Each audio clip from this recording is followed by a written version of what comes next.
istilah Pak Presiden Jokowi, yaitu kerja.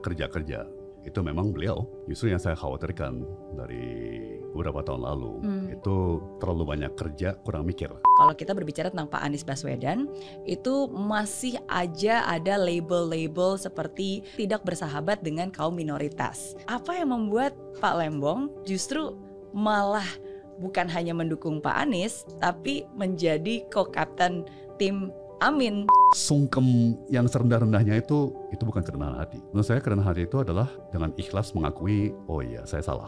Benahi sampai tuntas. Ada asumsi orang yang bilang nih, wah kalau gitu Pak Tom, Pak Anies ini adalah kumpulan barisan sakit hati yang akhirnya berkumpul bersama. Etnis Tionghoa, ya kan, Kristen, Katolik, ya kan, mereka justru mungkin merasa paling nyaman di eranya Pak Anies. Andaikan dari hasil quick count-nya ternyata masuk ke putaran kedua, tapi yang masuk ke putaran kedua adalah kandidat 2 dan kandidat 3, kira-kira dari kandidat 1 dan timnya mau diarahkan kemana? Bersyukur hari ini sudah hadir bersama saya mantan Menteri Perdagangan Indonesia yang sekarang menjadi co-kapten tim Anies. Selamat pagi Mbak Mary, makasih undangannya. Sama-sama, thank you so much for making the time. Absolutely. Senang banget hari ini kita bisa ngobrol lebih banyak lagi. Senang. Pak Tom, kalau banyak orang selalu bilang tak kenal maka tak sayang. Tapi kalau Pak Tom ini berbeda, karena banyak yang belum terlalu kenal tapi udah sangat sayang, udah sangat kagum dan sangat terlembong-lembong nih. Bener nggak? Gimana rasanya? Ya sedikit aneh ya buat saya, tapi tentunya kami semuanya mensyukuri ya, dan menerimanya dengan riang gembira. Ya,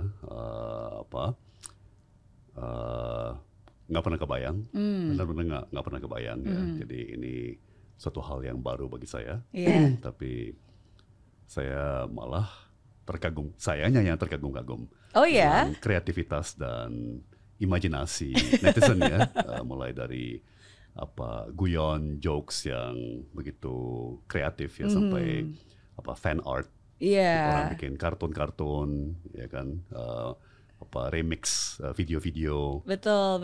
Saya benar-benar terbengong-bengong melihat imajinasi, humor daripada warga kita ya. Iya. Dan bahkan yang terakhir nih saya ngeliat ada obat sakit kepala, Sunmol gitu ya, tapi ada kepanjangannya tuh. Apa tuh? Ntar aku cek deh. Apa? Kayak Panadol. Kayak Panadol. Ya kan, tapi Sunmol gitu, sayang sama lembong atau apa? Oh iya. Saya juga, iya. Terus ada wajahnya Pak Tom ya. Ini obat sakit kepala yang paling majur nih. Oke. Tapi semua itu even though it's unexpected ya, tapi saya selalu percaya everything happens for a reason. Absolutely. Karena debat cawapres pada saat itu Mas Gibran menyebutkan nama Pak Tom beberapa kali. Akhirnya dunia menoleh. Oh, ternyata ada sosok Tom Lembong, dan banyak sekali hal-hal yang mungkin pada saat itu masyarakat belum tahu, tapi itu ternyata sudah dikerjakan oleh Pak Tom, termasuk juga membantu Pak Presiden Jokowi ya. Selama 7 tahun. Lebih. Iya, bahkan dari sebelumnya kan, sebelum Pak Jokowi menjadi presiden, sebenarnya Pak Tom juga sudah mendampingi dan membantu Pak Jokowi. Mungkin bisa diceritakan berapa tahun dan apa saja posisi Pak Tom pada saat itu? Iya. Jadi saya diperkenalkan dengan Pak Jokowi di 2013 ya, waktu beliau baru saja terpilih menjadi Gubernur DKI.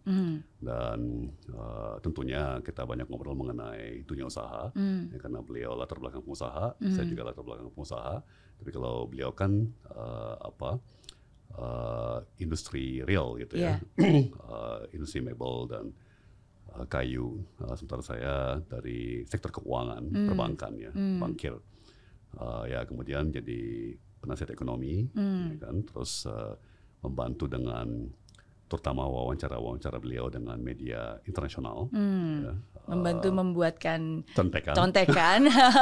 By the way, saya tuh nggak ngeh bahwa kata contekan itu punya konotasi negatif, ya, jadi waktu pertama kali keluar, ya kan, istilah itu dikaitkan dengan nama saya tuh nggak ngeh bahwa itu ada persepsi negatifnya karena saya selalu pakai kata itu. Saya selalu bilang ya, bentar saya mesti lihat contekan saya dulu nih, ya kan? Karena kan kita udah nggak di SMP atau SMA lagi, kita udah nggak ujian hafal lagi ya, jadi lebih baik ya kita semua pakai catatan, kita semua pakai contekan gitu ya. Betul. Jadi ya memang bikin masukan, butir bicara, akhirnya lama-lama bikin naskah pidato, kan? Dan dalam kurun waktu 7 tahun mungkin bikin lebih dari 200 ya, butir bicara, naskah pidato, sambutan, masukan untuk sidang kabinet atau bilateral dengan kepala negara atau kepala pemerintahan. Iya, termasuk menjawab beberapa pertanyaan yang mungkin secara teknis Pak Jokowi meminta Pak Tom untuk menjawab. Iya, termasuk itu kadang-kadang. Dan menurut saya sih itu biasa ya. Itu biasa. Memang bukan tugasnya kepala negara untuk mengetahui yang terlalu teknis. Oke. Lalu menjadi Menteri Perdagangan dan lalu menjadi Kepala BKPM. Badan Koordinasi Penanaman Modal. Oke, berarti sudah cukup lama ya, lebih dari. Lumayan. Jadi dari awal sampai akhir ya 7 tahun lebih sih. Tapi saya kalau dari saat saya pertama kali ketemu Pak Presiden Jokowi ya udah 10 tahun. 10 tahun ya. Oke. Ya, pantesan itu mungkin nama Tom Lembong melekat bukan hanya di Pak Jokowi tapi juga di keluarga Pak Jokowi ya. Oke. Sebelum nanti kita ngobrol-ngobrol, ada satu pertanyaan yang pengen saya tanyakan karena kan kalau berhubungan dengan Pak Jokowi beberapa waktu ini ada yang sempat viral, yaitu komentar Pak Ahok ketika Pak Ahok berkomentar kepada pertanyaan seorang ibu dan akhirnya Pak Ahok membilang, mungkin supaya nggak salah saya kutip aja ya. Lihat contekannya. Iya, lihat contekan nih. Biar nggak salah. Oke. Jadi Pak Ahok bilang, ibu kira Pak Jokowi juga bisa kerja. Saya lebih tahu, makanya saya nggak enak ngomong di depan umum. Nah, sebagai orang yang pernah mendampingi dan membantu Pak Jokowi selama 7 tahun lebih, komentar Pak Tom Lembong terhadap pernyataan tersebut? Reaksi saya sih, menurut saya itu berlebihan. Ya, berlebihan. Menurut saya justru kebalikannya. Ya. Jadi istilah Pak Presiden Jokowi yaitu kerja itu memang beliau. Itu memang beliau. Ya. Justru yang saya khawatirkan dari beberapa tahun lalu itu terlalu banyak kerja, kurang mikir. Ya, jadi kalau saya mau ringkas, ya, mungkin yang lebih tepat itu kerja, mikir, kerja. Jangan cuma kerja. Ya. Kalau mikir ya nggak pernah akan jadi barang. Betul. Jadi perlu sebuah keseimbangan antara kerja dengan mikir. Ya, jadi kalau dalam ilmu manajemen kan ada istilah work hard, kerja keras, dan work smart, kerja cerdas, ya kan? Jadi saya rasa sekali lagi saya tentunya tidak tahu konteks Pak Ahok menyampaikan hal itu, tapi kalau lihat sepintas begitu, saya kira nomor satu berlebihan, kedua justru kalau saya lihatnya kebalikannya. Ya, terlalu berorientasi kepada hasil ya, dan terlalu mengabaikan proses dan prosedur ya, termasuk konsultasi publik, termasuk diskusi dan debat yang sehat ya. Terlalu ngegas. Pokoknya maunya cepet ya, maunya cepet jadi barang gitu ya kan. Dengan konsekuensi belakangan waduh kok gini, waduh kok gitu ya kan. Ya kalau umpamanya sudah dipikirkan dari awal atau lebih terbuka terhadap kritik dan masukan ya, akan lebih matang, lebih baik, lebih sempurna, sehingga saat menjadi barang tidak membawa begitu banyak masalah gitu ya. Oke, that's true. Ya, ntar kita ngobrol lebih banyak lagi tentang point of view itu ya, karena of course sometimes as a person kita have to deliver, definitely goal oriented dan harus ada hasil, karena kan we cannot just promise, we have to really deliver. But at the same times do whatever it takes ya, sampai batas mana nih gitu kan, it's a balance between the two. Tapi having said that, berarti bertahun-tahun bekerja dengan Pak Jokowi, nah sekarang bekerja sama dengan Pak Anies Baswedan. Apa yang paling berbeda atau dan apa yang masih sama. Karena saya yakin di mana kita ditempatkan dan dengan siapa kita berada itu pasti amat sangat mempengaruhi kita sendiri. Jadi kalau dari Pak Tom sendiri ini apa yang berubah dan apa yang sekarang masih sama? Iya. Pertama udah pasti pengalaman dan jam terbang. Ya Mbak Mary. Saya juga masih ingat waktu saya masih usia 20-an, ya kan, usia 30-an. Saya tuh nggak menghargai betapa besar peranannya pengalaman, ya, jam terbang dan betapa pentingnya kegagalan, kegagalan, ya. Saya suka bilang kegagalan dan kesalahan itu penting banget, penting banget. Kenapa? Karena banyak hal yang kita hanya bisa belajar melalui sebuah kegagalan. Ya, nggak mungkin kita belajar melalui buku, baca buku atau diajarin sama orang tuh nggak bisa. Sebagai contoh ya, kerendahan hati. Itu menurut saya cara terbaik untuk meraihnya ya adalah dengan berbuat kesalahan atau mengalami kegagalan. Ya kan, baru kita teringatkan, oh iya ya, kita emang serba nggak sempurna gitu ya. Mau dibilangin sama orang tua, mau dibilangin sama pasangan, istri, suami, ya, kegagalan dan kesalahan itu bagi saya, menurut saya ya, sangat esensial. Ya, dan saya selalu berharap di saat kultur kita, budaya kita berkembang, ya, kita semakin budi pekerti, ya, mengerti bahwa ya, dan semakin memaafkan, ya. Tapi tetap accountable, tetap accountable ya. Jadi kalau berbuat kesalahan, tetap harus membenahi, ya kan. Kalau take ownership ya. Take ownership, jangan lari dari tanggung jawab. Ya, jadi itu tadi Mbak Mary pakai istilah keseimbangan atau balance ya. Jadi satu sisi kita harus mentolerir, ya, membolehkan orang berbuat salah atau misalnya mencoba sesuatu yang baru, bereksperimentasi, dan yang namanya eksperimen itu pasti separuhnya gagal, ya kan? Tapi tanpa eksperimen nggak akan ada inovasi, misalnya, ya kan? Jadi satu sisi kita harus membolehkan orang gagal, berbuat salah, tapi di lain sisi kita harus tetap minta tanggung jawab, accountable, ya. Jadi ya. Tadi yang Mbak Mary singgung ya, dari pertama kali saya diperkenalkan Pak Presiden Jokowi, waktu itu masih Gubernur DKI Jokowi, sampai sekarang itu udah 10 tahun. Ya. Dan petinju legendaris ya, petinju terkenal Muhammad Ali, ya, pernah bilang kalau Anda di usia 50 masih orang yang sama seperti di usia 40, Anda baru mensia-siakan 10 tahun hidup Anda. Ya kan, jadi saya pasti bukan orang yang sama di usia 52 ya, dibandingkan di usia 42 di saat saya pertama kali dipertemukan dengan Pak Gubernur Jokowi ya. Iya. Tapi dari segi personality atau karakter atau cara bekerja bersama dengan Pak Jokowi dan sekarang bersama Pak Anies, itu apa satu perbedaan terbesar? Pak Presiden itu sangat-sangat pragmatis, ya. Pak Presiden Jokowi itu maunya singkat, simple, ya kan. Dan kebetulan itu salah satu bakat saya, ya, saya bisa mensimplifikasi, ya, saya bisa menyederhanakan atau mengambil esensi daripada sebuah isu yang sangat kompleks. Saya bisa rangkum dalam satu halaman, kalau perlu, ya.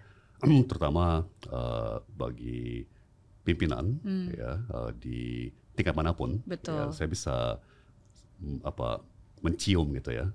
Oke, kayaknya bagi pemimpin di tingkat gubernur, ya, yang penting kan ABC gitu. Yang lainnya udah delegasikan atau nggak usah terlalu dipikirkan. Di tingkat presiden dalam kondisi ini yang penting ABC gitu ya. Jadi saya bisa merangkum.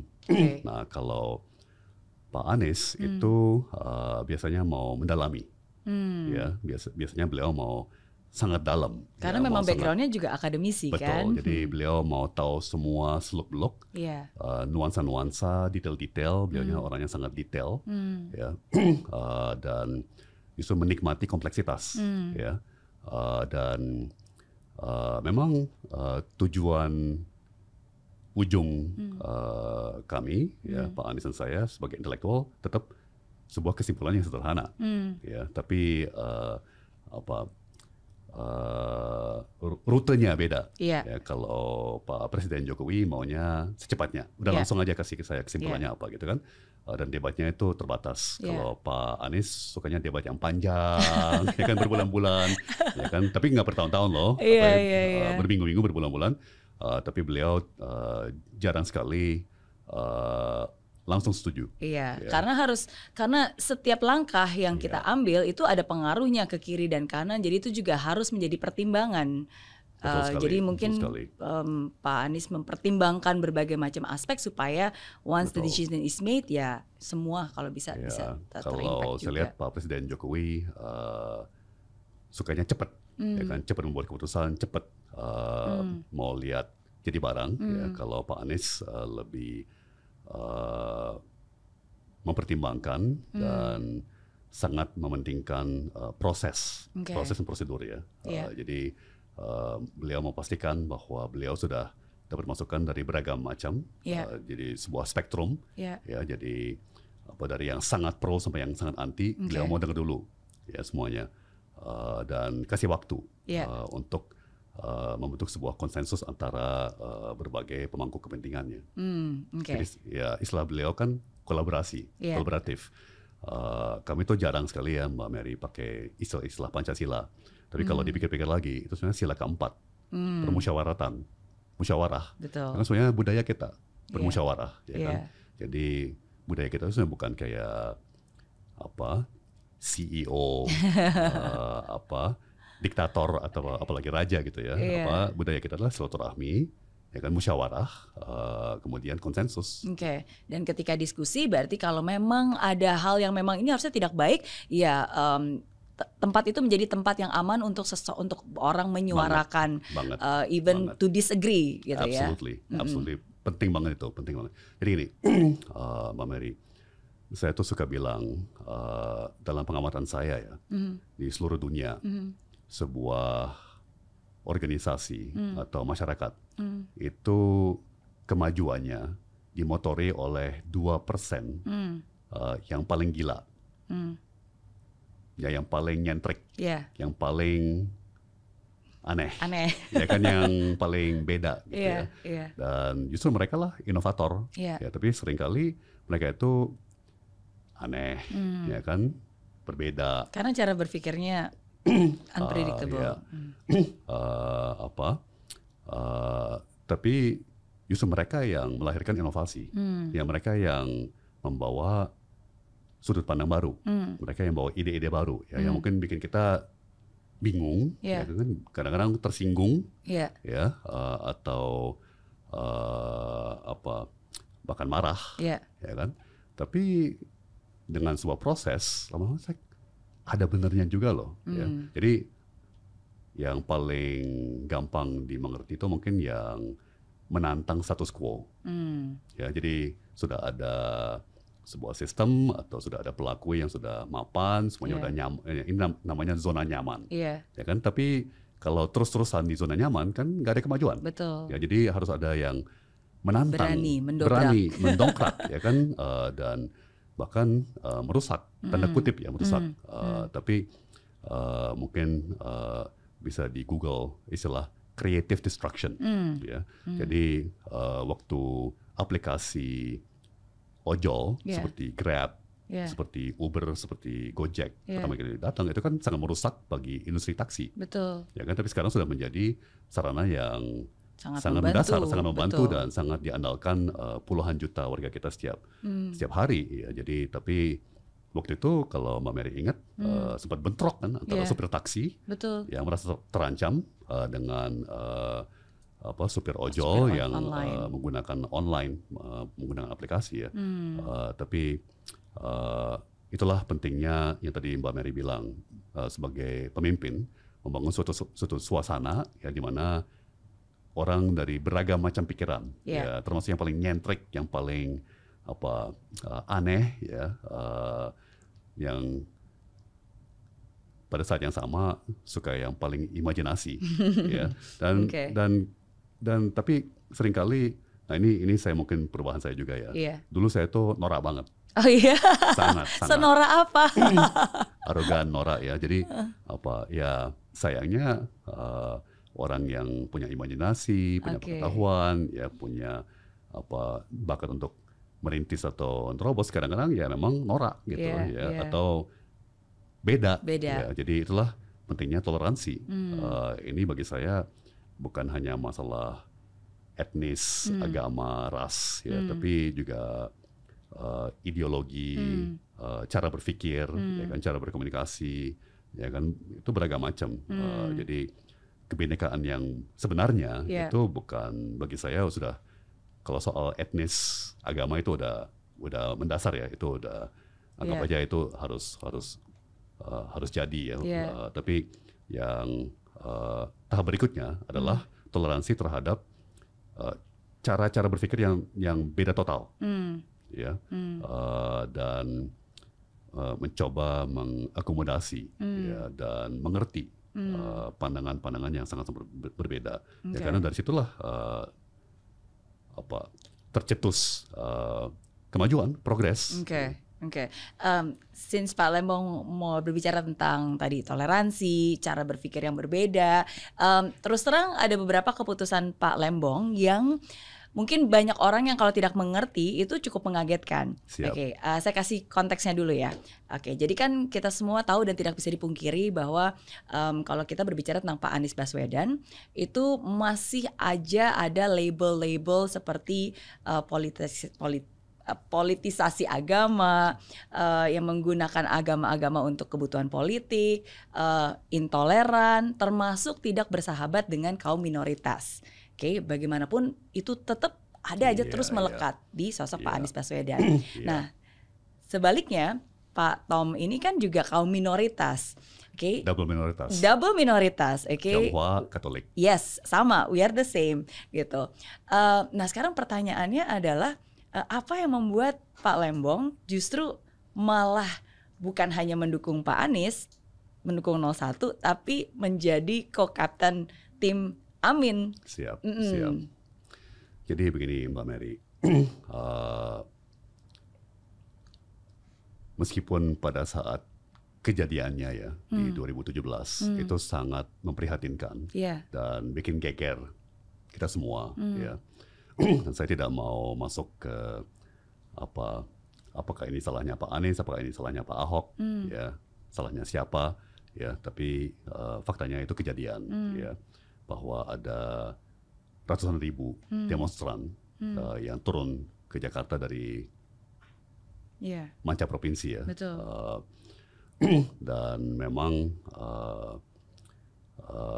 faktor agama, faktor etnis itu yang menjadi petir, ya kan, dalam pilkada tersebut. Sekarang ya, itu kan 2017, ya, sekarang udah 6-7 tahun kemudian, ya.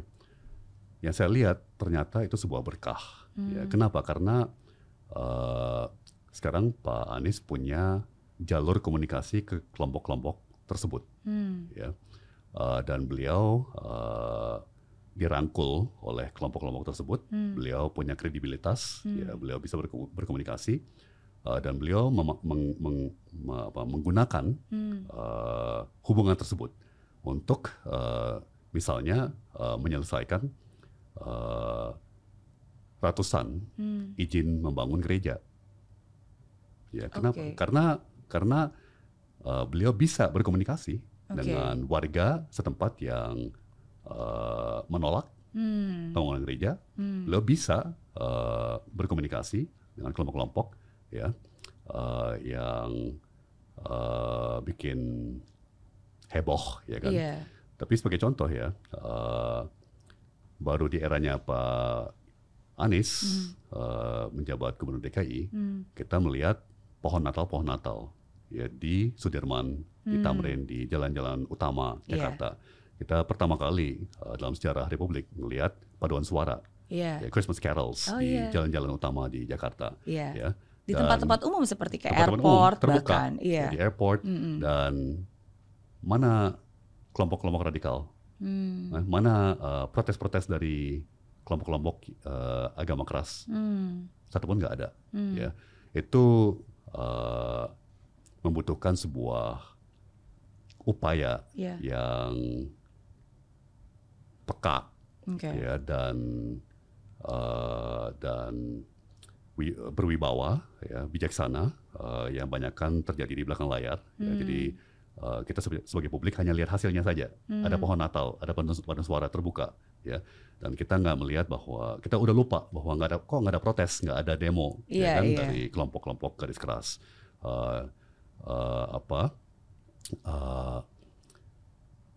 Analogi yang diberi Pak Anies itu seperti pemadam kebakaran, ya.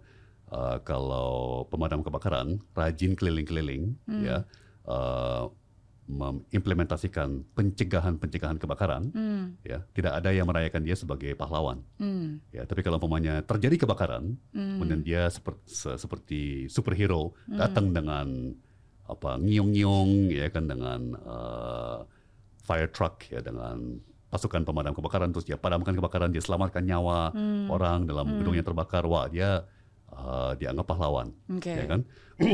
Ya, tentunya yang jauh lebih bagus itu pendekatan yang berorientasi pencegahan. Saya setuju sih. Saya menanyakan hal yang sama juga kepada Pak Anies beberapa waktu yang lalu di sini, dan Pak Anies juga bilang bahwa ya, orang bisa berasumsi apapun juga, tapi yang paling penting kan faktanya seperti apa. Faktanya adalah setelah beliau terpilih menjadi gubernur DKI, tidak pernah ada kasus-kasus seperti yang mungkin dikhawatirkan. Justru sebaliknya. Justru sebaliknya. Kalau orang serius keliling-keliling ke Jakarta Utara, ke Jakarta, ke Kelapa Gading, di mana banyak etnis Tionghoa, ya kan. Wah, mereka dan banyak Kristen, Katolik, ya kan. Mereka justru mungkin merasa paling nyaman di eranya Pak Anies, ya, karena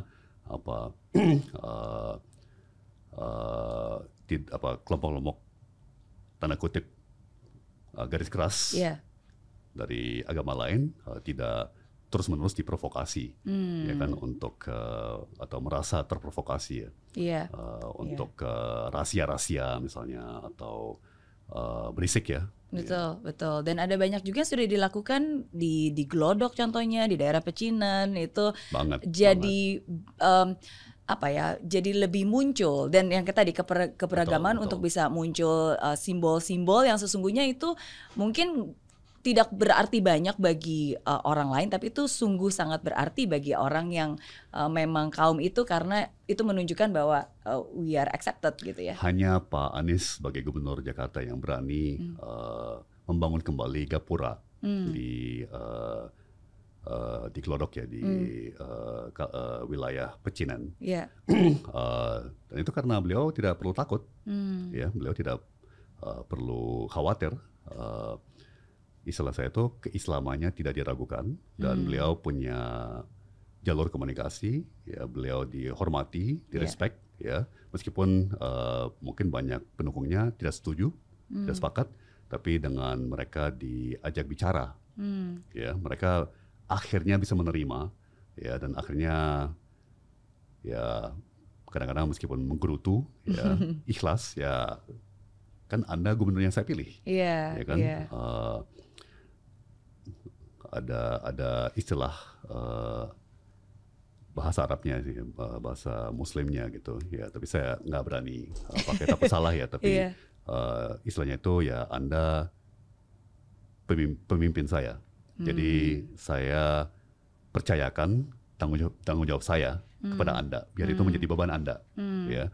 Terus Pak Anies bilang, ya, saya ambil, ya, saya bebaskan Anda dari beban ini, beban Anda saya menjadikan beban saya, ya, saya pertanggungjawabkan di depan Allah Subhanahu wa Ta'ala, ya, di akhirat, gitu, ya. Jadi akhirnya orang kami ikut Pak Gubernur, kami ikut, ya. Nah, itu yang publik tidak melihat, dan itu sengaja, ya, karena dialog seperti itu sangat privat, ya, dan sangat personal, ya, dan Pak Anies sekeluarga itu selalu mengajarkan kami, ya, hal seperti itu jangan dijadikan dagangan politik. Jangan diperjualbelikan demi manfaat elektoral ya. Jangan dipakai untuk pencitraan ya. Jangan dijadikan komoditas ya. Itu sangat sesuatu yang sangat personal ya, sangat spiritual dan privat dan itu harus kita hormati. Ya. Yang penting kan hasilnya. Ya, yang penting gapura terbangun kembali, gereja-gereja, tempat ibadah kalangan Hindu, Buddha terbangun, ya kan, krematorium Hindu terbangun, ya itu yang penting. Proses di belakangnya itu privat dan personal bagi banyak kalangan di Jakarta, termasuk juga misalnya ada banyak tempat yang menolak pembangunan masjid, ya, dan daerah itu pun warganya diajak bicara oleh Pak Anies ya, sebagai gubernur, ya, dan terjadilah kompromi ya, di mana dilandasi pada rasa saling menghormati, ya kan? Kenapa sebetulnya? Kenapa Anda menolak? Iya, concernnya apa? Concernnya apa sih kalau masjid itu dibangun di sini? Ya kan? Wah, ini keluarin undang-undangnya, ya kan? Terus yang mau bangun masjid dengerin dong, ya, silakan dengar ini undang-undangnya mereka. Ya, gimana tanggapan? Oh, sebetulnya kami nggak ada niat kayak gitu. Oh, soalnya itu bisa kok kita atur. Oh, enggak, gitu. Akhirnya ternyata bisa cair dan bisa ada solusi, ya kan? Tapi yang kunci itu dialog. Jadi mengurangi asumsi dengan komunikasi ya. Persis, komunikasi itu penting banget. Komunikasi penting banget dan itu kalau orang suka mengkritik Pak Anies dari segi keterampilan berkomunikasi, ya kan? Dalam ilmu manajemen ya, banyak orang bilang sebagai pemimpin yang penting adalah komunikasi dan komunikasi. Ya, itulah salah satu peran penting daripada kita sebagai leader ya, sebagai pimpinan. Iya, itu saya setuju. The power of words, kata-kata. Maksudnya kata yang kita ucapkan bisa membawa perdamaian atau kata yang kita ucapkan bisa membawa peperangan. Dan sesungguhnya as a leader, the great salah satu buku From Sun Tzu, The Great of War. Jenderal yang paling hebat adalah jenderal yang bisa memenangkan peperangan tanpa perang. Betul. Jadi kalau bisa diselesaikan tanpa perang, wow, that's the best solutions kan? Betul sekali. Benar gak? Oke. Thank you udah menjawab pertanyaan saya tadi tentang beberapa hal-hal yang mungkin ada di banyak benak pikiran, karena bagaimanapun juga saya juga nggak tahu kenapa sulit sekali untuk bisa melepaskan label tersebut. Saya sangat-sangat bisa mengerti Mbak Mary. Jadi kita bagi by generasi, ya. Ada generasi usia atas, ya, yang masih trauma dengan kerusuhan Mei tahun 1998. Ya, bagi mereka itu sensitif sekali. Ya. Di mana ribuan orang meninggal, banyak kan etnis Tionghoa, ya, dan bahkan sampai ada pemerkosaan, ya, kemudian begitu lama, ya, dan mungkin banyak kalangan muda itu lupa ya bahwa setelah kerusuhan Mei 98, kemudian serangan teror di Amerika di 2002 ya, itu di Indonesia pun banyak serangan teror, bom Marriott, oleh banyak bom Bali, bom Bali, bom di Marriott dan Ritz Carlton, bom di kedutaan Australia di Jakarta ya, di Rasuna Said. Jadi banyak generasi, terutama yang Gen X ke atas ya, yang masih trauma, dan itu sebuah upaya yang luar biasa waktu itu untuk mengatasi terorisme yang memang waktu itu global, secara global ya, di seluruh dunia lagi ada gerakan jihad, ya. Nah, dengan susah payah sudah kita atasi, ya, tiba-tiba 10 tahun kemudian kejadian seperti ini kan. Jadi itu seperti mimpi buruk gitu ya. Jadi saya pribadi sih sangat penuh dengan pengertian bahwa butuh waktu ya untuk bisa mengatasi luka-luka dari kerusuhan Mei 1998 dan juga bom Bali 2002 ya kan, bom di Jakarta di tahun-tahun kemudian ya. Tapi sekali lagi sekarang sudah 6-7 tahun setelah pilkada DKI ya. Saya lihat banyak hikmah, saya lihat banyak manfaat dan pelajaran besar ya buat kita semua, dan saya sepenuhnya menghormati keprihatinan, kekhawatiran, keraguan, karena itu sekali lagi bagi banyak orang sangat personal ya, sangat dalam hati sekali gitu ya. Iya. Tapi knowing Pak Anies, orang yang tadi apapun pasti dipikirkan terlebih dahulu dampaknya sebelum melangkah. Ya pasti ada banyak hal yang memang sudah dipikirkan matang-matang ya. Dan saya jamin. Jadi kata-kata dari Pak Anies ya kepada kelompok-kelompok, semua kelompok ya adalah di akhirat, di saat Tuhan Allah meminta pertanggungjawaban, ya Allah bukan akan hanya tanya berapa puskesmas yang Anda bangun, berapa sekolah yang Anda bangun, berapa jalan tol yang Anda bangun, berapa bandara, pembangkit listrik yang Anda bangun, ya kan? Tapi apakah semua orang yang beriman, ya, dapat beribadah sesuai kepercayaannya masing-masing, ya, itu yang akan ditagih oleh Yang Maha Kuasa, ya. Jadi itu konsisten dari usia muda, ya. Pak Anies selalu bilang mungkin karena kakeknya salah satu pendiri Republik ya, diplomat yang meraih pengakuan diplomatis atas Republik yang baru merdeka, ya, Indonesia yang baru merdeka saat itu dari pemerintah Mesir ya. Jadi dari dulu keluarga itu selalu bilang nggak usah khawatir orang bilang apa mengenai kita hari ini, ya, kita khawatir bagaimana kita diingat oleh sejarah, ya. Jadi Pak Anies sebagai gubernur pun juga waktu misalnya di pandemi, ya kan, atau mendorong keras untuk izin bangunan gereja, izin bangunan masjid, bilang udah abaikan berisik di medsos, berisik di media, ya. Yang penting bagaimana nanti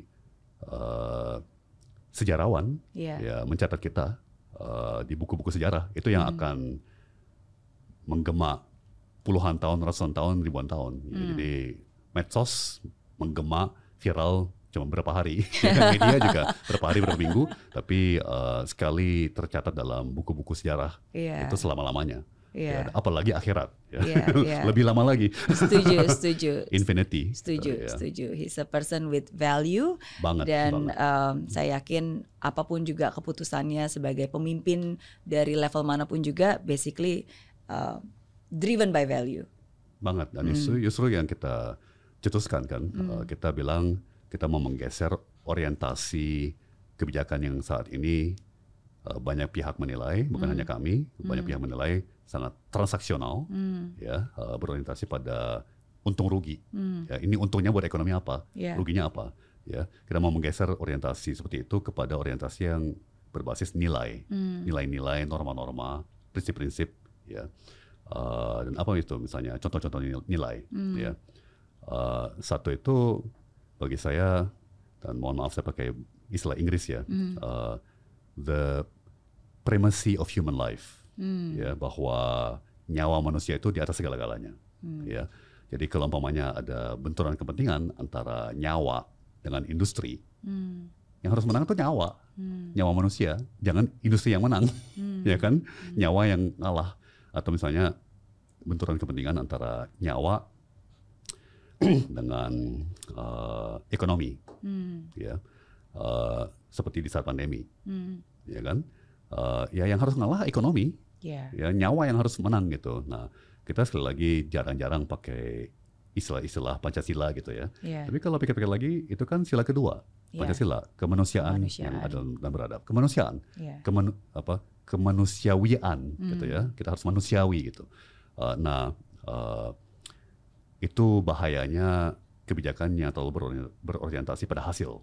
Ya, harus jadi barang, harus menguntungkan, ya, harus menumbuhkan ekonomi, ya, harus bikin kita maju dan kaya gitu ya. Tapi bagaimana dengan nilai-nilai kita, ya, norma-norma kita? Kalau Pak Lembong, Pak Tom punya superpower, pengennya punya superpower apa? Sebetulnya ya Mbak Mary, nah itu contoh di mana saya berubah sekali dibandingkan 10 tahun lalu, 20 tahun lalu, 30 tahun lalu, ya kan. Saya tuh pernah pengennya, karena ayah saya sangat intelektual, saya ngikut ayah ya. Saya mau jadi orang yang paling cerdas di dunia, ya kan. Ada film Batman, di mana salah satu tokoh jahatnya gitu ya mau menjadi orang yang paling cerdas ya, di seluruh dunia gitu ya. Dan itu sebenarnya salah sekali. Kecerdasan di tangan yang salah itu justru senjata yang amat bahaya. Ya. Jadi ya tentunya perjalanan cukup panjang dan banyak yang bisa saya ceritakan ya. Saat ini di usia 22 ya, yang saya percaya banget, superpower yang paling maha kuasa itu adalah kerendahan hati. Sungguh-sungguh. Ya. Jadi tapi kita harus, menurut saya, kita layak untuk merenungkan apa itu sebetulnya kerendahan hati. Ya. Sungkem yang serendah-rendahnya itu bukan kerendahan hati. Ya, itu seremonial. Ya. Atau berperilaku yang sangat merendahkan diri, ya kan, sangat maaf, ya kan, itu bukan kerendahan hati. Ya, jadi apa sebetulnya kerendahan hati? Ya. Menurut saya kerendahan hati itu adalah misalnya dengan ikhlas mengakui, oh iya saya salah. Ya, tapi itu pun juga tidak cukup. Ya, sayangnya udah menjadi rutin. Kita bilang maaf atas hal yang kurang berkenan. Ya. Itu udah terlalu murah, udah nggak punya maknanya. Ya. Jadi lebih-lebihnya saya mohon maaf dan apa yang bisa saya lakukan untuk membenahi kesalahan saya. Jadi balik lagi tanggung jawab. Ya, jadi tidak lari dari tanggung jawab. Ya, jemput konsekuensi kesalahan tersebut. Ya kan, dan benahi sampai tuntas. Ya. Kemudian contoh-contoh lain kerendahan hati yang sejati, gitu ya. Berkenan untuk berubah pikiran, ya, sebuah keterbukaan, ya. Jadi memang orang ilmuwan atau aktivis yang sangat penuh dengan passion, ya, itu militan, ya kan, kita punya kepercayaan yang dalam, gitu ya. Nah, kerendahan hati itu adalah kalau kita berkenan, ya, mampu, sanggup untuk melihat isu yang sama dari sudut pandang lawan. Ya, jadi empati. Ya, jadi satu cerita favorit saya, Mbak Mary, itu sebuah pertemuan antara satu aktivis lingkungan hidup, ya, perempuan, dan satu eksekutif senior dari perusahaan migas. Yang dua-duanya kan musuh berat, ya, perusahaan migas yang maha pencemar, ya, emisi karbon besar, ya, dengan aktivis lingkungan hidup, ya, dan dua ini dari dulu sudah bermusuhan, ya, tapi belum pernah ketemu. Nah, kemudian suatu hari mereka ketemu di satu ruang meeting, ya, eksekutifnya buka laptop, eksekutif perusahaan migas, terus aktivisnya kaget, dia lihat di layar laptop eksekutif tersebut, ya, itu gambar anak-anaknya, ya, foto anak-anaknya, ya. Kemudian perempuan ini aktivis lingkungan hidup tanya, oh itu anak Anda, ya, terus eksekutifnya bilang, ya betul itu anak saya. Oh, anak Anda punya disabilitas. Oh ya, memang disabilitasnya ini, gitu ya. ternyata aktivis perempuan ini anaknya juga punya disabilitas. Tiba-tiba bertemu gitu, ketemu sesuatu yang ada common ground istilahnya. Jadi ada sesuatu yang kebersamaan. Ya, tiba-tiba muncullah empati. Ya kan, jadi dengan sama-sama pengalaman mengasuh anak yang penyandang disabilitas, ya tiba-tiba kemanusiaannya keluar. Ya, sifat manusiawinya keluar. Oh, ternyata Anda manusia juga ya, seperti saya. Ya, Anda punya anak yang juga menyandang disabilitas, saya juga punya anak yang menyandang disabilitas. Nah, itu pengertian ya. Tapi kalau misalnya kita ngotot, ya pokoknya Anda jahat karena Anda eksekutif perusahaan migas ya yang mencemar lingkungan dan emisi karbon dari Anda. Ya, saya nggak mau tahu ya. Saya nggak mau tahu anak Anda siapa. Saya nggak mau tahu pasangan, ya, suami istri Anda siapa ya. Saya nggak mau tahu pokoknya ya. Nah, itu kebalikan daripada kerendahan hati ya. Itu arogansi. Jadi tapi ini sebuah ilmu dan sebuah seni ya, yang sepanjang hidup akan semakin kita dalami, semakin kita sempurnakan ya. Itu perjalanan yang nggak pernah akan tuntas karena setiap tahun, setiap dekade ada saja kejadian-kejadian yang membuat kita arogan, ya, yang kita ya misalnya ya dengan saya tiba-tiba viral, jadi selebriti, ya kan, jangan-jangan saya GR, ya kan, dan itu bahaya sekali ya, kita harus awareness itu penting ya untuk kita self awareness jadi sadar diri. Nah, itu dimensi lagi dari kerendahan hati yang sejati itu sadar diri, ya, sadar diri, tahu diri, ngaca terus, ya kan. Jadi sebelum kita mengkritik sesuatu, oke, ngaca dulu nih, ya kan? Aku gimana? Betul, betul. Nah, ini kerendahan hati yang sejati, yang benar-benar ya, yang bukan yang palsu atau yang munafik gitu ya. Jadi kadang bukan hanya percaya diri ya, tapi kadang-kadang kita juga harus tahu diri. Yang mana nih batasnya nih, kamu terlalu percaya diri atau kamu saatnya untuk kamu tahu diri dan tahu sampai batas mana. So it take wisdom to know the difference ya. Dan itu hemat saya hanya dari pengalaman, pengalaman hidup, termasuk kegagalan, termasuk kesalahan, terus kita merenungkan, ya kan. Dan di situ kan agama punya peran penting, peran besar ya.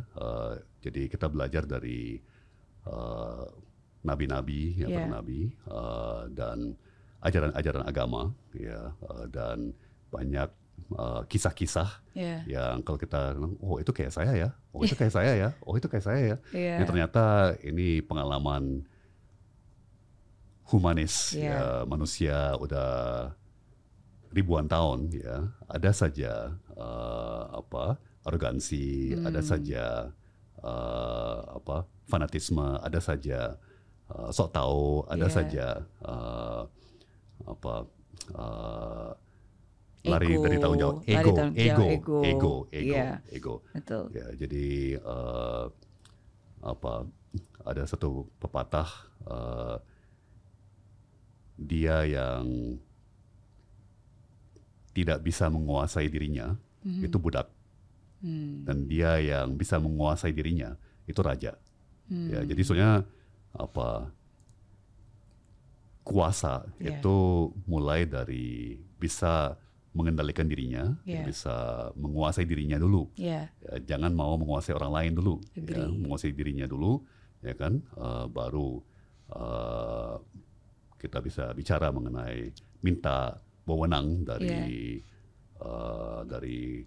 sesama manusia gitu ya. Dan tentunya bagian dari mengendalikan diri, menguasai diri adalah menyerahkan diri kepada Tuhan Allah, ya kan.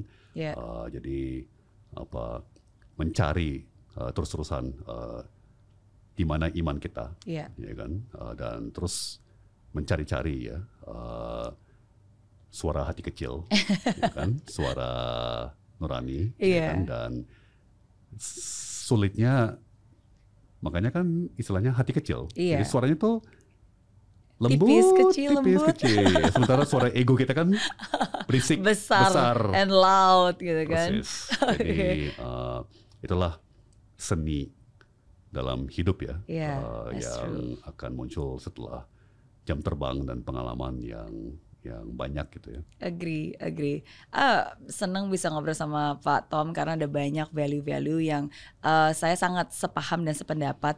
Saya selalu percaya bahwa hidup itu adalah sebuah ujian dan saya selalu bilang sometimes kita nggak sadar aja ujiannya. Ketika kita di bawah itu kekuatan hati kita yang diuji. Ayo harus tangguh, pasti Betul bisa. Banget. It's about kekuatan hati. Tapi ketika kita di atas, ya kerendahan hati kita yang diuji. Dan sometimes kita nggak sadar bahwa setiap musim dan setiap proses di mana kita berada pasti ada ujiannya dan selalu ujiannya ujian hati. Jadi selalu ujian satu kesimpulannya hati.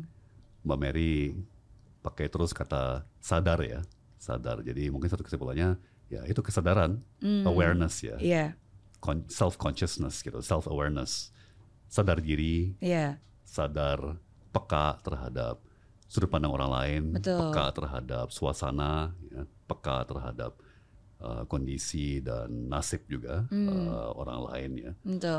Jangan semuanya egois ya. Ini saya dan saya gitu. Ya, tapi ya pemimpin-pemimpin yang paling inspiratif menurut saya sih punya superpower itu. Ya, bukannya mereka berperilaku merendahkan diri, ya kan? Tapi punya sekali lagi maaf pakai istilah bahasa Inggris ya, like intellectual humility, ya kan? Jadi punya kerendahan hati dari segi siap untuk mengaku keliru atau siap untuk mengadopsi ide orang lain ya, atau sudut pandang orang lain dan juga ikutlah dengan yang benar dan baik meskipun itu bukan dari kita gitu ya. It takes courage to do that. It takes a courage for a great leader to do that. And for any of us ya, untuk semua orang ya memang butuh keberanian dan kesungguhan ya. Memang nggak gampang ya. Ya namanya manusia. Iya, betul. Apa asumsi tersalah yang orang pernah punya terhadap Pak Tom? Ya, sebelum viral aja, udah ada persepsi bahwa hidup saya itu sempurna, ya kan? Bisa sekolah di luar negeri, lulusan Harvard, terus berkarir dengan sangat baik, ya kan? Apalagi setelah viral, ya kan? Orang pikir hidup saya sempurna. Iya, wajahnya ya kan? Kayak orang Korea, suaranya, wow, sangat luar biasa. Saya berharap akan mendapat semakin banyak kesempatan untuk menceritakan kesulitan-kesulitan saya, kegagalan-kegagalan saya, ya, dan pengalaman pedih dan tantangan, cobaan, ya, ancaman yang saya hadapi. Jadi hidup saya tidak seindah yang orang pikir ya. Misalnya ya, tapi balik lagi hikmah ya. Saya dulu lumayan menderita sebagai remaja dan sampai usia kuliah karena saya kena penyakit paru-paru. Di usia 11 tahun yang kemudian berujung pada asma yang berat. Ya. Dan saya dulu kurus, lemah, sering keluar masuk klinik, ya kan, pakai alat napas, ya, dan obat yang diuapkan ya, yang harus saya hirup. Dan nggak bisa olahraga karena itu, ya selalu kurus, lemah. Tapi dengan teknologi baru, dengan obat-obatan baru, akhirnya asma saya bisa teratasi ya. Tapi saya dulu sering sengsara dan mikir, aduh kenapa Tuhan? Ya, kenapa ya saya harus menderita seperti ini gitu ya. Tapi ternyata teori saya Mbak Mary, banyak obat-obat yang harus saya hirup untuk masuk ke paru-paru saya. itu yang mungkin lama-lama bikin pita suara saya kayak gini. Wow. Jadi orang tanya kok bisa Pak Tom punya suara ngebas gitu Iya, kan. iya. Ya teori saya itu karena obat-obatan. Wow. Waktu saya remaja, usia kuliah, ya yang saya perlu untuk Iya. bisa tidak mati, Iya, untuk bisa iya. tetap hidup, tetap bisa napas. Iya. Lama kelamaan dengan obat baru, teknologi baru, dan saya mulai olahraga, asma saya udah pulih, boleh dibilang pulih. Tapi syukur sekarang suara saya ngebas ini melancarkan, diskusi publik, melancarkan gagasan, adu debat, adu data, adu fakta. Yeah. Ya kan? Karena jadi, your voice have authority. Jadi ngomongnya aja udah kayak oh okay. Ya. Sekali lagi kan tadi juga Mbak Mary tanya saya ya apa pelajaran utama atau pesan utama dari saya ya. Ya ternyata rencana Tuhan itu selalu sempurna. Ya, jadi kita di saat itu memang bisa jadi tidak bisa mengerti atau sulit mengerti. Aduh, kenapa ya kejadian kayak gini? Kenapa ya saya harus menderita kayak gini? Baru bertahun-tahun setelah itu atau puluhan tahun setelah itu baru oh ternyata karena ini kemudian menjadi ini, ya, ini menjadi ini menjadi ini bagian dari perjalanan yang akhirnya ujungnya baik. Iya, ya itu kan? bukan bencana tapi itu adalah rencana. Oh, good one. That's a good one. That's a good one. Dan ya yang pertama ngajarin saya itu istri saya. Ya, pokoknya percayalah sama Tuhan, percayalah sama Allah. Ya, Allah punya rencana, ya, dan rencana Tuhan itu selalu sempurna. Dan semakin saya berusia, semakin saya jam terbang, terus saya melihat lagi ya tahapan-tahapan hidup saya, termasuk yang susah-susah ya, yang berat-berat, yang sulit-sulit. Saya wow, ya, ternyata benar juga ya. Iya, termasuk rencana, termasuk mungkin hal-hal yang terjadi di dalam hidup Pak Lembong. Salah satunya mungkin termasuk menteri yang di reshuffle oleh Pak Jokowi. Karena ada asumsi orang yang bilang nih, wah kalau gitu Pak Tom, Pak Anies ini adalah kumpulan barisan sakit hati yang akhirnya berkumpul bersama. Seperti itu kadang-kadang asumsi orang. Komentar Pak Tom. Ini sekaligus pesan di penghujung kampanye dan mendekati hari memilih ya, hari nyoblos. Salah satu konklusi atau kesimpulan yang paling dahsyat ya itu sederhana. Pikir 2 kali, pikir 3 kali, ya kan? Coba lihat gestur Pak Anies, ya. Coba lihat gestur saya, ya. Body language kami. Apakah kami tipe orang yang baperan? Ya. Dan justru begini, dengan Pak Anies dikeluarkan dari kabinet, malah beliau meluncur, malah beliau menjadi agen bebas yang akhirnya diusung oleh parpol-parpol menjadi gubernur DKI. Dan dari situ karir beliau di politik malah meroket, ya kan, malah meluncur gitu ya.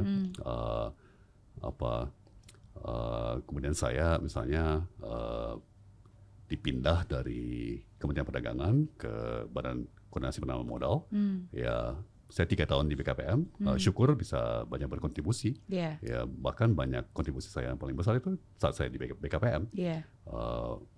Dan bahwa saya dicukupkan, ya kan, lulus dari kabinet, keluar, itu juga berarti saya menjadi agen bebas, yang kemudian leluasa untuk bisa bergabung dengan Pak Anies, sehingga kita mencapai titik saat ini, ya sekarang. Ya, jadi jangankan sakit hati, ya kami justru bersyukur, sangat-sangat bersyukur, karena kalau Pak Anies tidak dikeluarkan dari kabinet, ya kalau misalnya saya terus di kabinet sampai sekarang, ya kami tidak akan bisa melakukan apa yang kelihatannya menjadi rencana Tuhan gitu ya. Jadi kalau misalnya Mas Gibran tidak angkat nama saya, ya kan, jadi saya tahu itu taktik yang sudah disiapkan, yang tujuannya adalah menghancurkan lawan debat, ya kan? Dan kami ternyata dalam posisi sangat mensyukuri kejadian tersebut ya kan, karena memberikan saya panggung ya untuk bisa berbagi banyak data, fakta, logika dan pengamatan yang insya Allah akan bermanfaat bagi masyarakat luas ya. Amin. Amin. Amin. Okay. Saya akan menyebutkan 5 nama tokoh politik, semuanya sahabat sesungguhnya, dan saya minta komentar Pak Lembong. Siap. Atas 5 nama ini. Oke. Yang pertama adalah Pak Anies Baswedan. Beliau sangat bijaksana, sangat sadar diri, ya, sangat penuh kesadaran, ya, di berbagai tingkat ya. Jadi beliau ya yang tadi saya bilang, beliau sangat peka terhadap suasana, terhadap sesama manusia. Sebenarnya bahwa beliau cerdas dan terdidik itu sekunder, ya, karena sekali lagi yang tadi saya bilang kecerdasannya luar biasa di tangan orang yang salah itu bahaya banget. Bahaya banget. Jadi saya sih mensyukuri dan kenapa saya begitu percaya dengan Pak Anies, apalagi di saat-saat ini ya, yang merupakan saat yang historis bagi negara kita. Ya, ini benar-benar persimpangan jalan ya yang menentukan nasib kita 20-30 tahun ke depan. Lebih-lebih dari pemilu-pemilu sebelumnya ya. Jadi saya meletakkan sepenuhnya kepercayaan saya pada Pak Anies dan tentunya sekarang juga pada Pak Muhaimin. Tapi Pak Anies tadi ya karena beliau sudah terbukti sangat bijaksana ya, dan dalam karakter dan nilai-nilai norma-normanya. Pak Prabowo. Passion.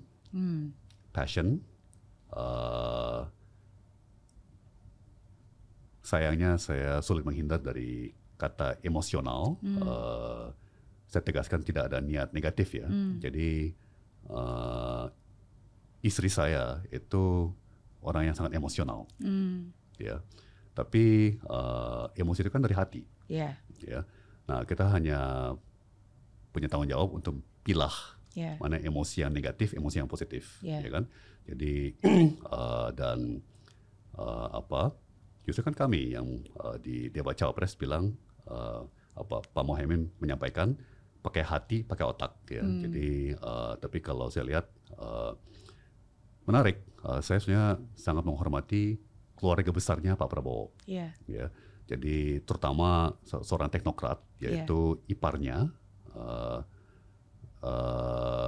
Pak Jiwandono, ya, Gubernur Bank Sentral di saat krisis moneter 97-98 ya. Dan saya kenal dengan beberapa keponakan-keponakan Pak Prabowo, itu keluarga yang sangat intelektual. Tentunya ayahnya Pak Prabowo seorang teknokrat legendaris, menteri terkenal, menteri ekonomi. Di eranya Presiden Soeharto. Ya. Tapi kelihatannya dalam keluarga itu passion dan emosi itu semuanya di Pak Prabowo. Yang lain-lainnya saya lihat tenang, intelektual, tapi Pak Prabowo sangat-sangat emosional. Ya. Mungkin karena backgroundnya militer, jadi harus ada ketegasan dan bisa jadi being a commando. Bisa jadi. Gitu. Bisa jadi. Pak Ganjar Pranowo. Sangat karismatik, sangat-sangat karismatik. Ya. Jadi dan kelihatannya itu sekeluarga. Bu Atikoh juga sangat karismatik.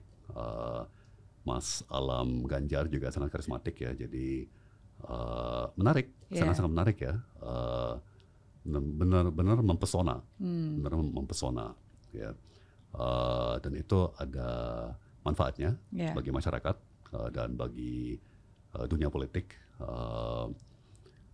dan ya saya mensyukuri bahwa beliau ada dalam sistem ya, karena di belakang beliau banyak orang-orang baik juga. Ya. Jadi karisma itu memang juga satu aspek leadership kepemimpinan yang menarik sekali ya untuk kita renungkan dan selidiki ya. Oke. Pak Luhut Binsar Panjaitan. Bulldozer. Benar-benar bulldozer. Ya. Jadi dinding pun diterobos, ya kan?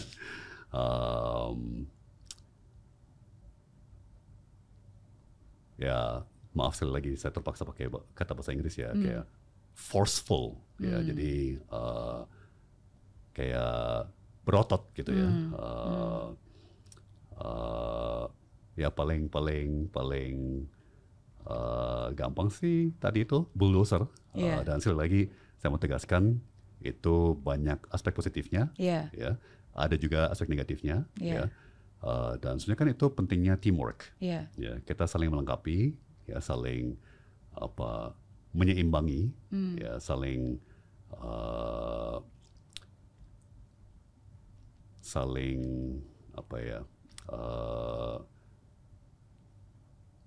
memoderasi, ya, saling memitigasi. Tapi ya Pak Luhut orang yang sangat forceful dan bulldozer. Sekali lagi saya sangat mengapresiasi karena banyak pencapaian saya dari masa saya di kabinet itu tidak mungkin saya capai tanpa bantuan beliau juga. Ya, jadi seringkali memang hal harus diterobos, ya. Dan itu contoh di mana kita memang seringkali harus keluar dari zona nyaman, ya kan? Dan beliau siap untuk menantang gitu ya, yang resisten terhadap perubahan, misalnya, ya. Begitulah.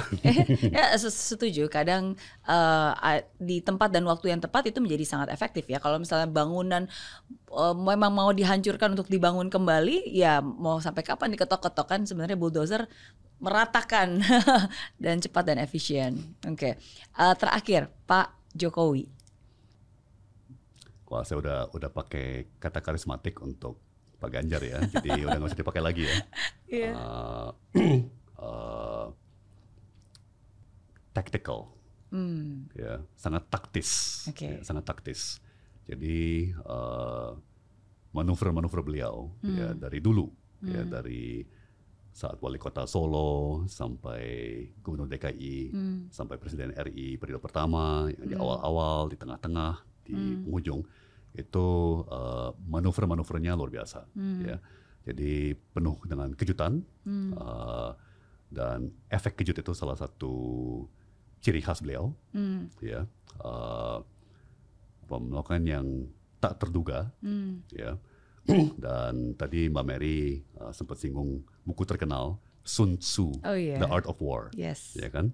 Jadi salah satu anjurannya yang saya tentunya sebagai teknokrat tidak setuju, ya, tapi salah satu anjuran dari buku tersebut dalam strategi perang, ya, itu be unpredictable, ya. Jadi jadilah orang yang tidak bisa diprediksi, ya. Teknokrat butuh kebalikannya, ya. Butuh pengusaha, dunia usaha, pelaku usaha, masyarakat butuh kepastian hukum, kebijakan yang stabil dan jelas dan nggak abu-abu, ya. Tapi dalam politik atau dalam perang, ya, ada peran abu-abunya gitu, ya. Jadi zigzag terus, ya. Supaya nggak bisa dibaca lawan. Nggak bisa diprediksi lawan. Dan itu terutama di awal-awal, ya. Karena beliau selalu dibilang tidak punya partai politik, ya kan. Beliau dulu di awal-awal bukan dari dalam oligarki atau struktur kekuasaan, kan beliau orang luar, ya. Jadi saya tahu betul itu salah satu survival strategy beliau, ya. Jadi bagaimana beliau bisa manuver-manuver di tengah-tengah tekanan-tekanan parpol, ya kan, masyarakat, golongan, kalangan, generasi, ya, dengan zigzag terus, ya. Jadi beliau sangat tactical ya, jadi taktik beliau luar biasa. Tapi saya dari dulu selalu khawatir. Tactical itu beda dengan strategis. Ya. Jadi taktik itu bagus untuk menang pertempuran, belum tentu tepat untuk menang perang. Ya, jadi seringkali jenderal-jenderal hebat itu bisa menang pertempuran, ya, tapi akhirnya kalah perangnya. Ya, jadi perangnya di ujung perangnya kalah. Ya. Jadi sebagai orang strategi, ya kita harus naik ke atas gitu ya. Jadi ambil pandangan yang lebih luas. Ya. Dan seringkali kita harus siap untuk mengorbankan suatu pertempuran, ya, untuk bisa menang di ujung. Ya. Dan orang yang terlalu tactical, ya, apalagi orang yang sangat emosi, ya, persis yang Mbak Mary bilang tadi, bulldozer, ya, pokoknya pertempuran, setiap pertempuran harus dimenang. Ya.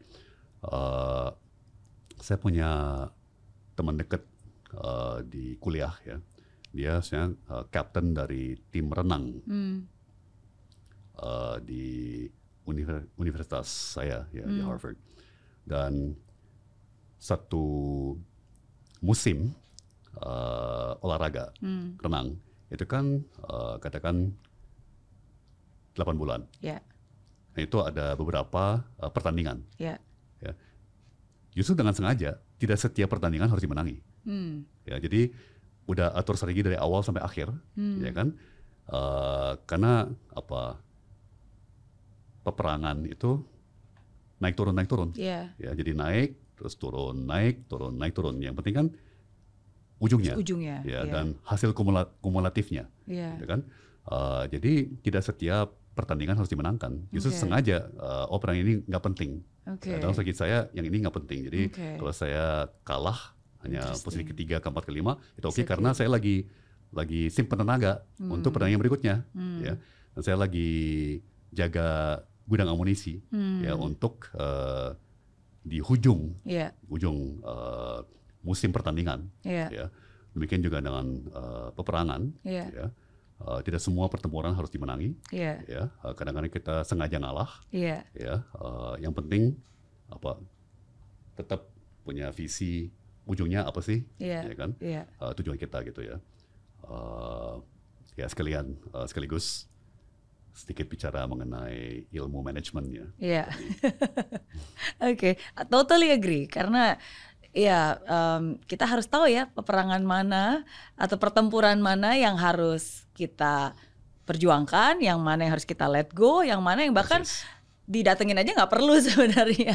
So karena sometimes it can be a distracted to our end goal at the end of the day. Betul sekali. Oke. Pertanyaan terakhir saya untuk Pak Tom, karena kita cuma tinggal menghitung hari nih menuju pemilu 14 Februari.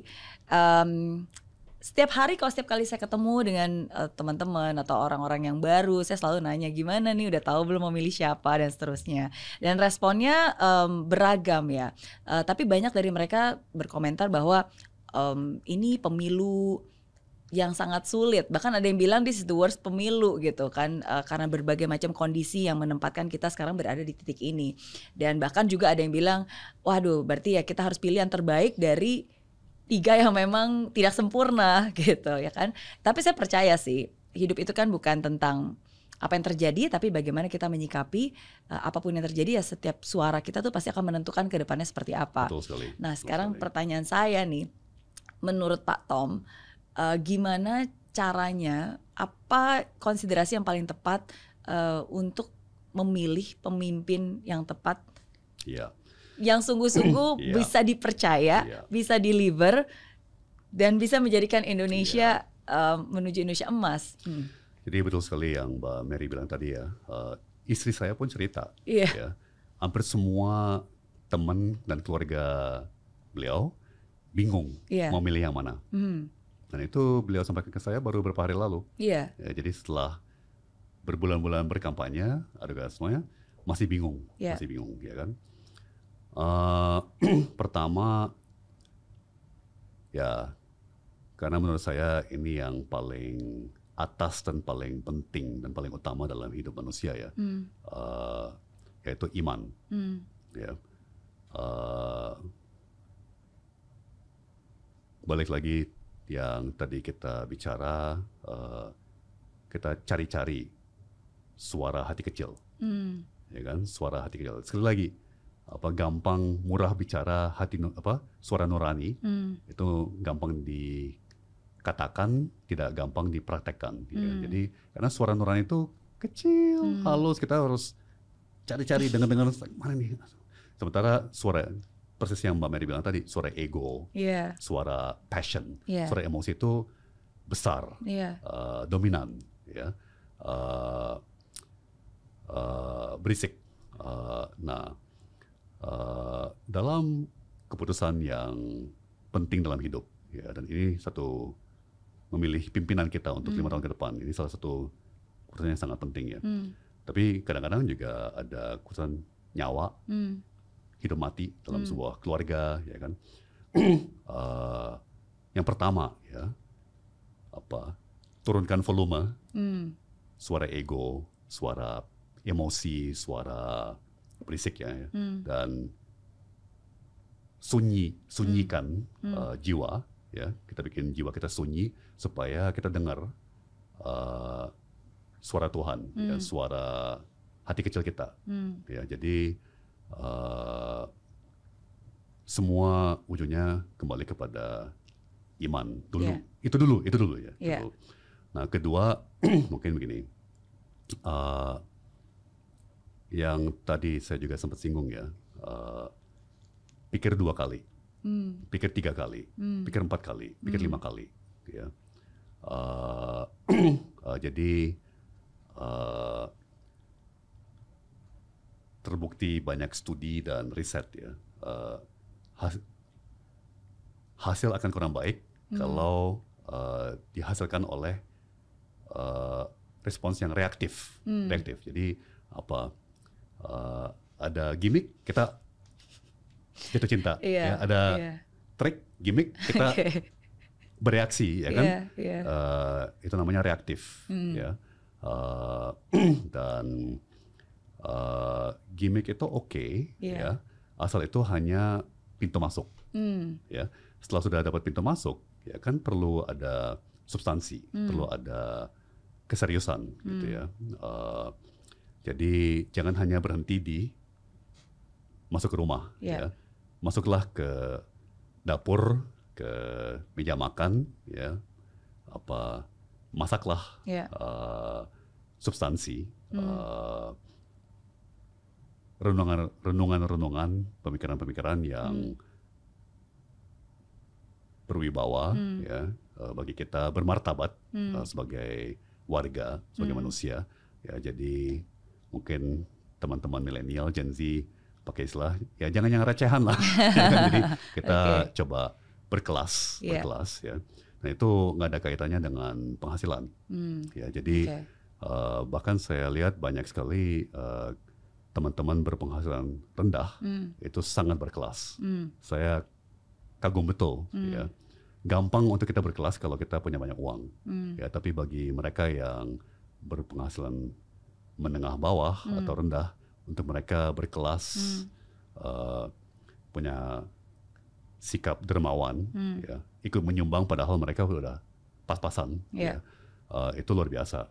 Jadi untuk kita berkelas, ya, sebagai pemilih, itu semua lapisan masyarakat bisa, dan dalam bukan hanya minggu-minggu dan bulan-bulan setelah pemilu, tapi tahun-tahun setelah pemilu, ya, kita akan bangga atau malu. Ya, jadi nantinya ya katakan siapa yang terpilih, ya, kemudian hasilnya seperti apa, ya. Kan kita masih ingat siapa yang kita pilih di 2019, kan kita ingat siapa yang kita pilih di 2014, kita pilih di 2009, ya, kalau yang generasi kami gitu, ya. Apakah kita puas dengan pilihan kami saat 2019 2009, 2014, 2019 ya.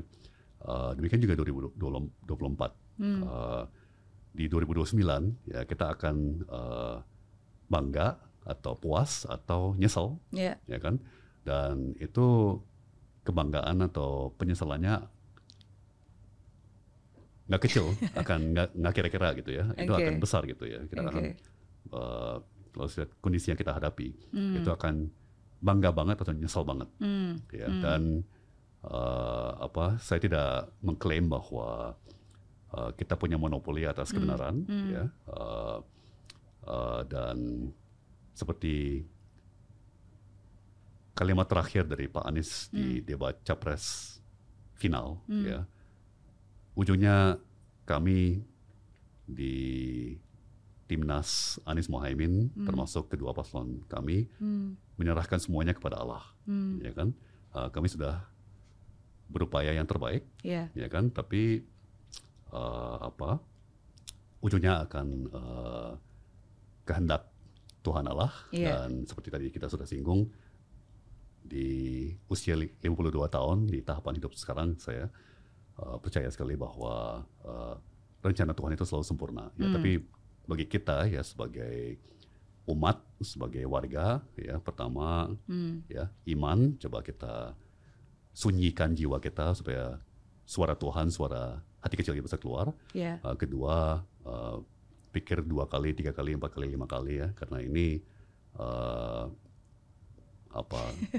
berkonsekuensi cukup serius, penting. Betul. Karena kalau dari 3 pilihan ini biasanya komentar dari banyak orang dilema. Kalau mau milih nomor 1, katanya bagus di teori doang, nanti nggak bisa eksekusi. Ini cuma ngomong-ngomong, beneran bisa dilakukan nggak nih gitu. Sedangkan kan kita ibaratnya pesawat udah mau take off nih harus cepat gitu kan. Kalau nomor 2 ya kelihatannya bisa deliver, dan apalagi banyak pendukungnya dari incumbent gitu kan, keberlanjutan dan seterusnya. Ya tapi ya tidak bisa dipungkiri realitanya memang banyak yang ditabrak dan banyak etika yang dilanggar. Ya ini bukan hanya opini ya, tapi kan beberapa hal konsensus dan memang sudah dibuktikan juga tentang MK dan seterusnya gitu. Jadi mereka punya kekhawatiran mau sampai kapan nih kalau ini dibenarkan, nanti ke depannya yes maybe can be delivered, tapi kan seperti kayak lepas landas tapi dengan komponen pesawat yang sebenarnya ada kerusakan gitu. Bisa take off sih, tapi bisa selamat gak gitu sampai mendarat lagi.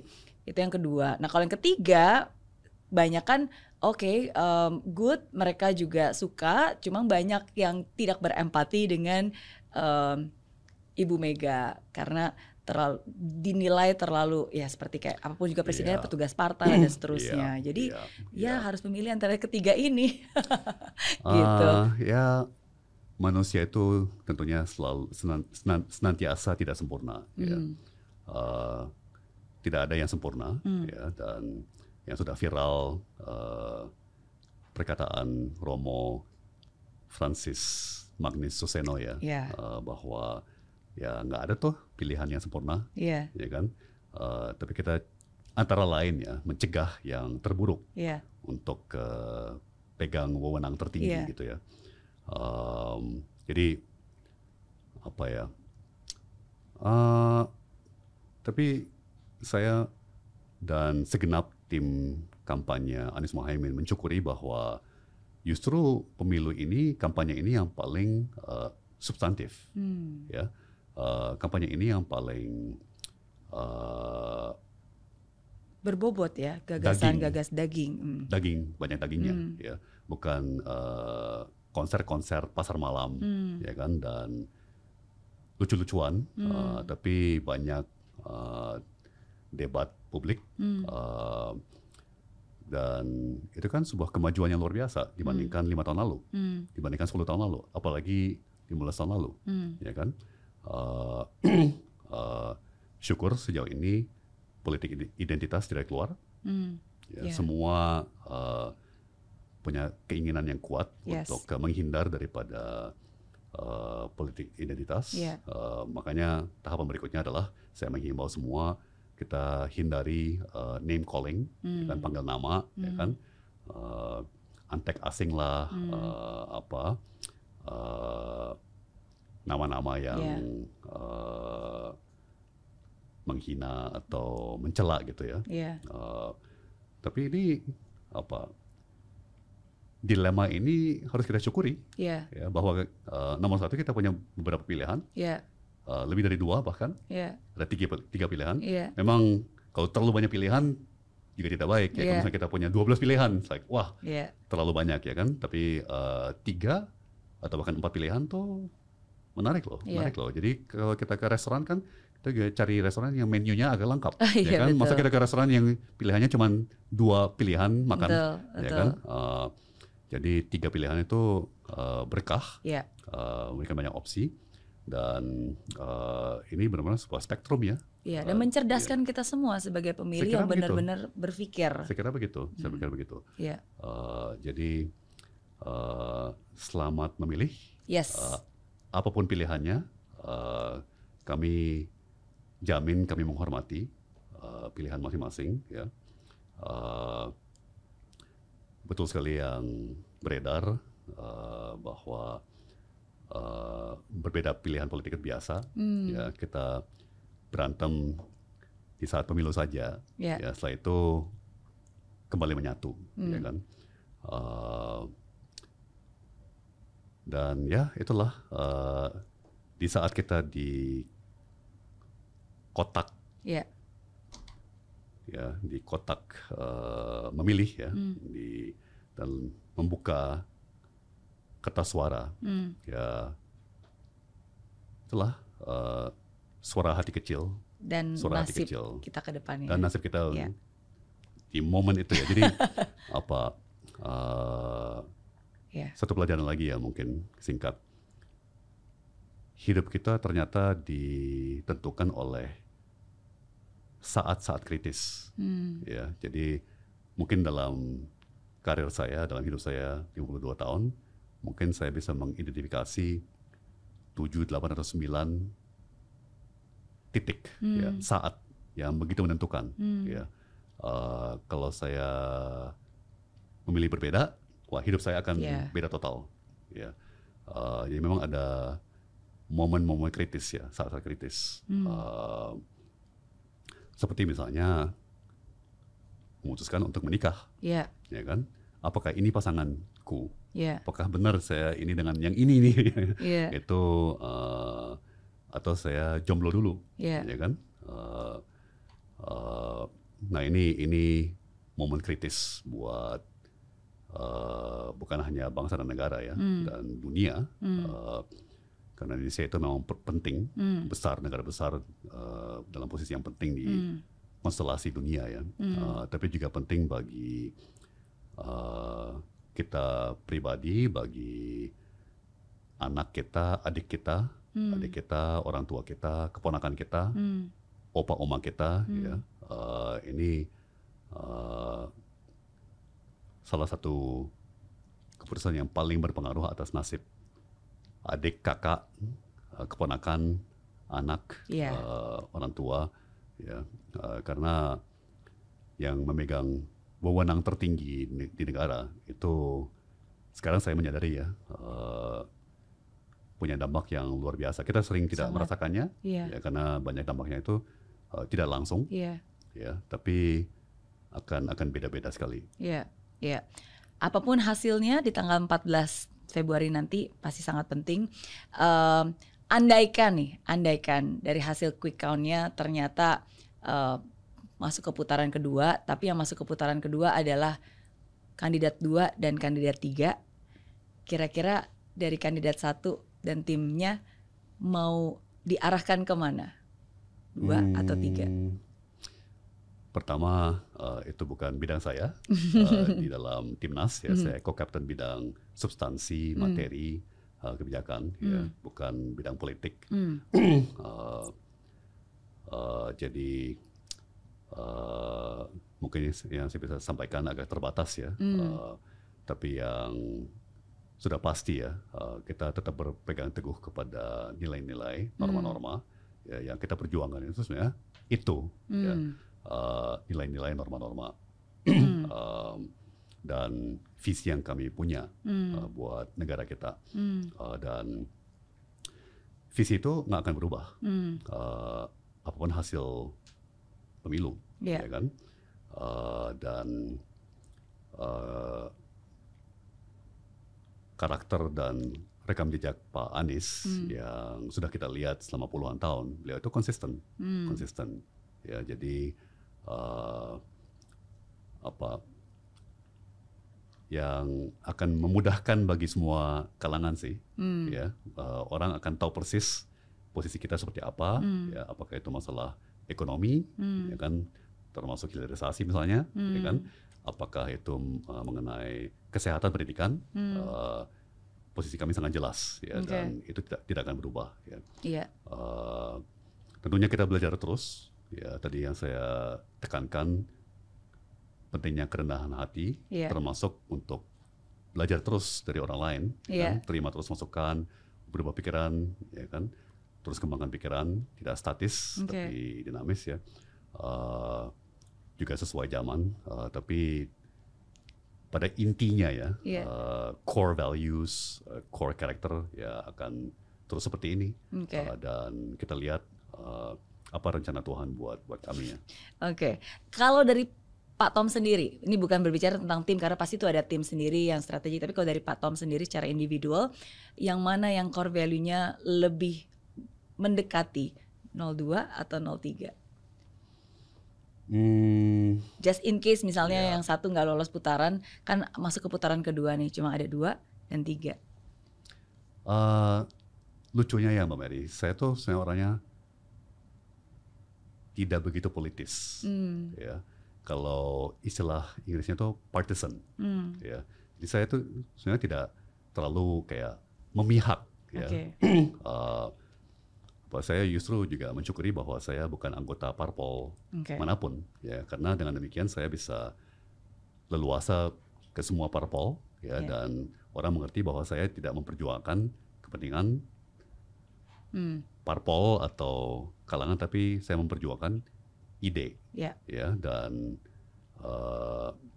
ideologi dan nilai-nilai dan norma-norma saya gitu, ya. Jadi tidak sesederhana itu, ya. Ada hal yang saya setuju, ada hal yang saya tidak setuju dengan lawan politik kita dalam pemilu tahun ini, ya. Jadi dan tergantung juga nantinya bagaimana mereka berubah. Ya, kami kan juga berevolusi. Ya, kami juga terus menyempurnakan, terus mengembangkan gagasan atau visi misi kami, ya. Dan seperti Pak Muhaimin kemarin juga sampaikan, kita senang sekali melihat Pak Prabowo, Mas Gibran, dan Pak Ganjar, Pak Mahfud semakin bergeser ke semangat perubahan. Ya, semakin sering didengar dari mulutnya Pak Prabowo sendiri, dari mulutnya Pak Mahfud dan Pak Ganjar sendiri. Ya, kita butuh perubahan, kita butuh perubahan, kita butuh perubahan. Ya, jadi ini sangat dinamis, ya kan? Yang sudah pasti sebagai profesional, ya, sebagai profesional dan sebagai teknokrat, saya lumayan yakin ya bahwa pasangan Anies Muhaimin yang paling tepat, ya kan, dan beliau berdua dan pimpinan-pimpinan lain seperti saya, Captain Syawgi, ya, kami hanya pucuk dari gunung es, ya, dan saya kira kita semua bisa melihat ekosistem yang menopang mereka, ya, jadi mulai beredar video-video atau identitas daripada teman-teman muda, profesional-profesional muda yang cemerlang, ya kan, kemudian pakar-pakar dan penasehat atau tokoh-tokoh dalam ekosistem kita, ya, di samping yang paling asik, yang paling kompak, yang paling positive vibes, ya kan, saya rasa kita yang paling realistis, ya, paling loyal kepada fakta data, ya, yang akurat, dan itu sangat membantu karena semakin semakin lama kita semakin semangat. Betul. Ya, semakin banyak data fakta yang membantu dan mendukung. Ya. Iya. Jadi kita doakan yang terbaik untuk tanggal 14. Semoga bisa lolos di putaran pertama dan bisa melanjutkan perubahan. Amin. Amin. Oh ya, amin. Thank you sudah menjadi teman ngobrol saya hari ini. Kasih, seperti janji saya, sebenarnya Pak Tom punya satu kesempatan untuk bertanya satu pertanyaan ke saya. Silakan. Kalau Mbak Mary membayangkan dirinya di usia 84 tahun. Wow. Coba rambut sudah abu-abu, kita sudah keriput, Yeah. ya, udah bongkok mungkin sedikit. Yeah. Ya, kita di usia 84 tahun. Apa kira-kira Mbak Mary mau menyimpulkan dari hidupnya Mbak Mary? Wow. Apa kesimpulan yang kira-kira apa? Kan ada tuh video-video di medsos sekarang, orang lansia disamperin, like, how old are you? I'm 93. Ya kan? Oke, apa pesan Anda ya di usia 93 tahun ya bagi kaum muda? Ya inilah ya kan, jangan baperan ya kan? Atau banyak bergerak ya kan, sering-sering jalan kaki, olahraga. Ya kan, itu pesan-pesan dari lansia-lansia usia 93 ya kan, 89 kepada kaum muda. Kalau Mary membayangkan dirinya di usia 84 tahun, ya apa pesan Mbak Mary yang berusia 84 tahun kepada generasi muda? Pertama-tama pasti saya akan sangat bersyukur ya, karena ketika saya 84 tahun masih hidup, masih bisa melihat dunia, masih bisa berjalan, I think I'm very grateful to be able to live that long gitu. Mungkin satu pesan saya selalu bilang, the quality of your life, it depends on the quality of your relationship. Jadi I can imagine at that age pasti yang saya value the most is the relationship, the quality of the relationship that I have with my Creator, dengan Tuhan, dengan my beloved one, pasangan hidup saya, dengan orang-orang terdekat saya. Because I think ketika saya membayangkan usia 84 tahun, ya it's no longer about baju yang saya pakai, makanan yang saya makan. It's about the connection, the relationship. And I think itu sih. Setuju banget. It's the one that I value. Mantap. Ada pepatah juga ya, di ujung hidup kita ya nggak ada yang akan ingat apakah kita lembur di kantor. Ya nggak ada yang akan ingat 20-30 tahun yang lalu ya kita pakai jam tangan kayak apa ya kan, segala macam. Ya orang akan ingat bagaimana kita memperlakukan mereka. Iya. Ya kan, balik ke relationship ya kan. Dan kita akan diberkahi atau dibebani dengan memori-memori ya, perilaku kita yang baik dan perilaku kita yang kurang baik ya mungkin. Tapi komedian, komika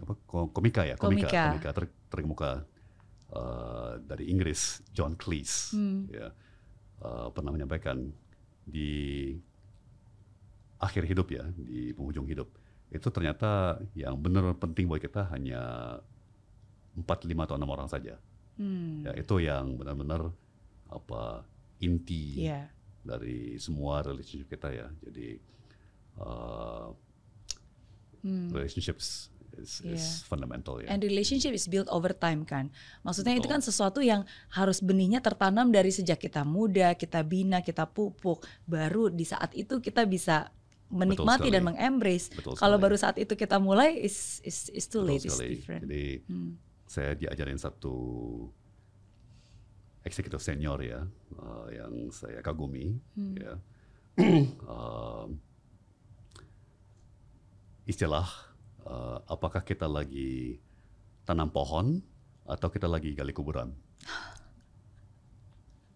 Ya. Jadi kalau kita tanam bibit, tanam pohon, ya dengan kesabaran, pohon itu akan berbunga, akan bertumbuh, berbunga, kemudian berbuah.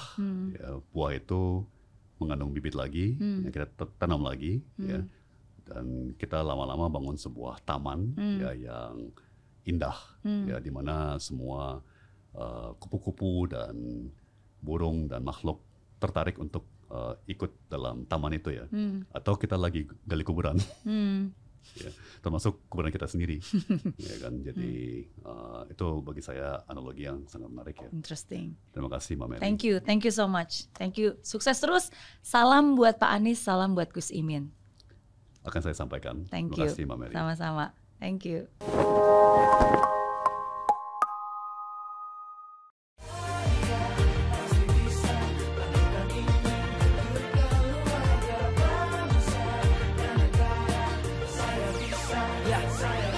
Laksana bumi tanpa hujan, hidup tanpa tujuan, kering dan mati tanpa hijaunya tumbuhan. Demikian kalau mimpi tak kunjung terjadi.